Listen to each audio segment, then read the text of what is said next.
RSA 2024. It's a pleasure to welcome Russ Spitler from Nudge Security. How's things? Things are going great. Thank you so much for having me here today. I really appreciate it. Yeah, pleasure. How's the week been for you so far? It's always exciting. I always kind of think of RSA as a time machine. I've been coming here since about 2006, and every time I walk on the show floor, I feel like I'm 20 years old again, because more or less I'm seeing the same words in different order and doing the same things. But it's always great to see old friends and all the colleagues that I've made over the years. It's a wonderful place. 100%. It's any good swag that you've managed to pick up from the floor? I've been on a swag diet. I usually try to find things that can fit in my pockets that my kids will like, so nothing major. Yeah, I need to do a run around this morning before flying out, or I'll have a disappointed son and daughter. Exactly. But it's awesome to be doing this with you this week, because in our kind of prep call a couple of weeks ago, we obviously covered the background of you and the background of Nudge. But you have some exciting news to announce this week. Went live, a couple of days ago. So huge congratulations on the seed round. I appreciate that. Really interested to know the highlights of that. Yeah, absolutely. It was a really interesting process for us as we went through this time, but super excited about working with Alberto Yepes again at Forgepoint Capital. An old friend supported us at our last company at Alienwald. He was on the board there, and as we started talking with the VCs in the community, it was very clear that he very much aligned with our vision and the goal that we had, and sometimes the grandiose execution challenges ahead of us. So it was great to have him come in behind us. And at this point, we have Ballistic Ventures, who comes from a great operator background, Alberto, who brings a special, unique talent to the pool, and we couldn't be more excited. And in the piece that hasn't yet been announced, we also brought in Squadra Ventures, which is a firm out of the DC area.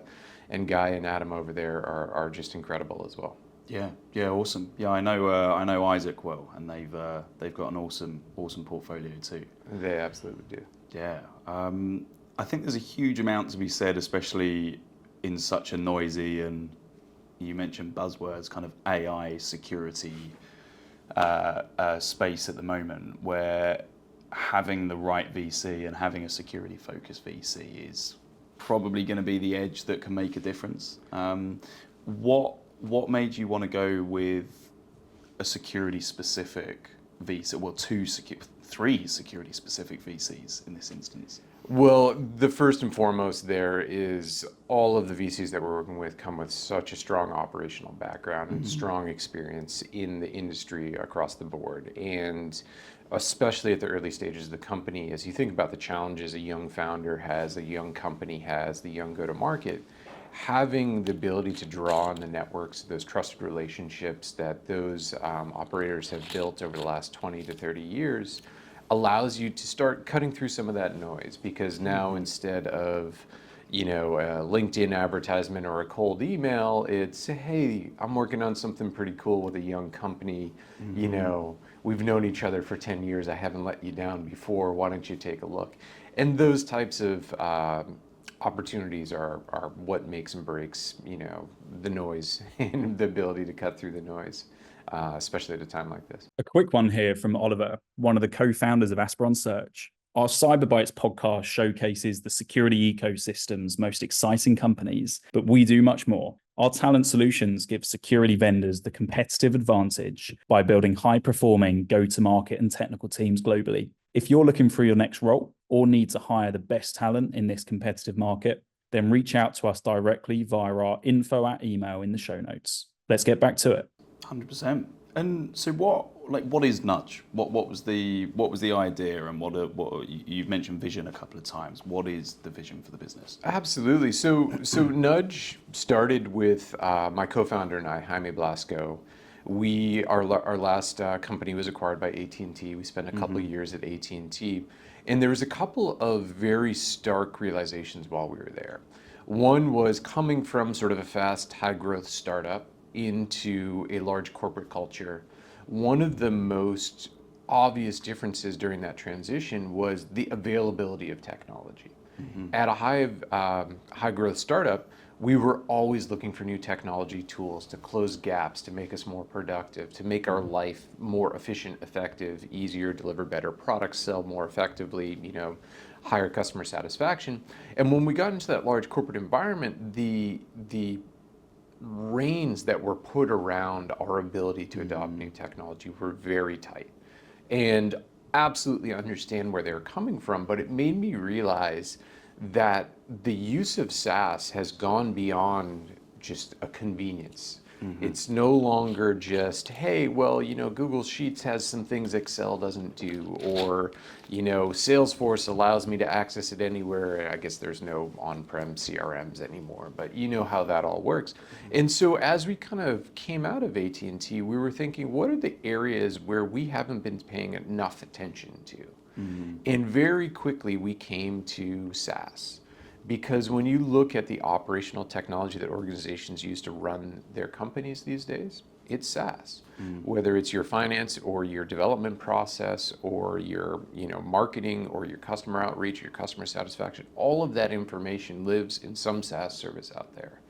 And we recognize that with all of the attention that's gone to public cloud workloads and gave rise to beautiful companies like Orca and Wiz and Laceworks and all of the rest, we haven't been spending enough focus on what are we doing about that same data as it exists in other systems out there. And so Nudge is focused on helping organizations understand what SaaS their employees are using and provide governance to make sure that those services are appropriately approved by security and legal, that when people leave, the employees no longer have access, making sure they're using the preferred set of services and not just whatever they want.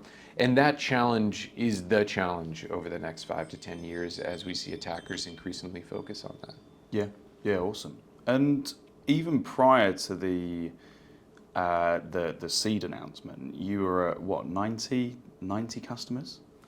Yeah, we are crossing 100 customers this week, so it's an incredible journey that we've been on. What we've seen is the other piece of our business that we're really excited about is we're trying to bring the product to market in the way a cybersecurity buyer wants to buy. And I always sort of use the phrase, a cybersecurity buyer is more IT than an IT buyer.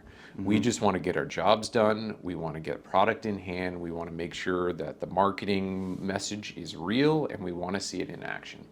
And so we don't put any gates on access to our products. You can install it in 5 minutes. You can get results within an hour. And so we have a PLG-led model where anybody can use our product, get that those results. And as a result of that, we've seen incredible customer adoption over the last 2 years that we've been in business, about 1.5 years out of stealth. And that has just been absolutely overwhelming, and some great customers and some really happy customers and a lot of referrals, and that's where I love to be. Yeah, awesome. And it's funny you mentioned product-led growth, because there seem to be some people that are all for it and some people that have tried it and are now completely against it. What are the kind of challenges that you've found going the PLG side? And then what have some of the advantages been? Yeah, and it's really interesting because when you think about product-led growth, you got to keep an eye on the value that you're delivering for that end customer. And the challenge in cybersecurity is most often the value that you're delivering for the end customer is a future reduction in risk. And when you think about the deployment or a PLG model for a lot of the cybersecurity products, it becomes very difficult because you might have sensitive areas you need to integrate your product into. You might have to wait to observe malicious activity in order to demonstrate your value. And those things are unpredictable and hard to do, and certainly hard to do in a self-service model.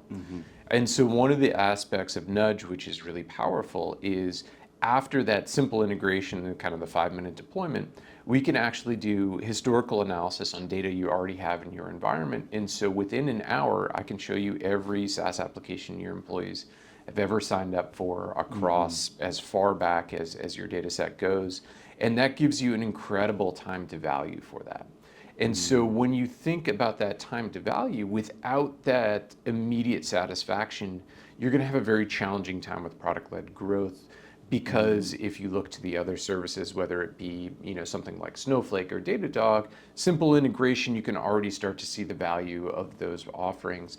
But if I were to take that into a more traditional, like an endpoint solution in the cybersecurity market, really, in order to prove that it's more effective than an alternative, you really need to bake it out. You need to do a head-to-head. You probably need to convince some executive up top that, well, we're going to be deploying this to 10,000 endpoints and it's going to take 50 man hours. Like, it's a bigger sell and it's a much harder sales process to go through if you're expecting people to do that sort of self-adoption. Yeah, absolutely. And you mentioned executives and kind of thinking about, I guess it was when you came out of stealth was kind of when the economic climate started to turn. What have the kind of buying and, well, selling process changes been that you've seen since coming out of stealth? So I've been building cybersecurity products for coming up on 20 years, 18 years at this point. And one of the things that I have seen more in the last year and a half than in all of my previous time combined is CFO approval and a very tight focus on ROI. And I think that's actually a very good thing for our industry because, to be fair, there's plenty of vendors out there and there's plenty of times when people are buying the new toy and not necessarily looking at what's going to happen a year down the road, a year and a half down the road when I have a toy chest full of 1,000 toys and nobody's using half of them, right? And so that focus on ROI has been an increasing part of that sales cycle. And we've done quite a bit in order to make sure that we have a message that not only appeals to that cybersecurity buyer, but to that secondary buyer on the sort of accounting and finance side. And really, when you think about the sort of SaaS challenge ahead of most companies, part of that is there's a whole lot of spend on duplicative SaaS services, on seats that don't end up getting used. And so we also have the ability to help security organizations gain support from other parts of the organization by providing visibility and insight into the inactive accounts, to the duplicate SaaS apps in use. And that's proven to be an accelerator in a lot of our deals as a result of the economic downturn, which of course is a huge benefit when you're getting off the ground and fighting for every deal.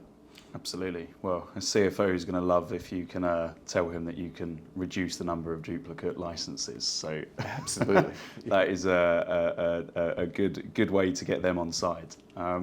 So we're in May 2024. A couple of days ago, just announced the seed round. What do people need to be looking out for and excited about, Nudge? We have an incredible roadmap ahead of us. So we are hyper-focused on constant delivery of new capabilities. Over the course of the last year, we had more than 54 feature releases. Our development team is constantly pushing out new capabilities into the product. As we look to the future, we see a huge roadmap ahead of us in terms of more active management of these SaaS applications, all the while still keeping the human in the loop. That's one of the pieces that I strongly believe, again, out of that long product experience in the cybersecurity world, I can't solve a problem by giving a security team another 1,000 things to do in their backlog.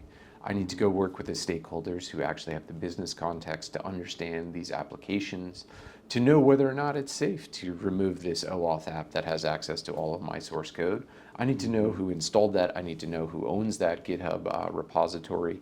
And I need to interact with those people and really focusing on that automation, that validation, getting that stakeholders to click the button and then us take care of the rest. That's a big part of what we do, and we'll continue to execute on that vision as we go forward. Yeah, exciting stuff. Well, really looking forward to hopefully seeing you at Black Hat and then RSA next year and seeing how the journey's panning out. So thanks for coming on, Russ. I really appreciate it. Thanks for the time this morning. We hope you've enjoyed this latest episode of CyberBytes, the podcast. Please give it a thumbs up, subscribe, and tell your friends. If you want to explore being a guest or how Asperon Search can help you build high-performing security and go-to-market teams, then get in touch on LinkedIn or info@aspironsearch.com.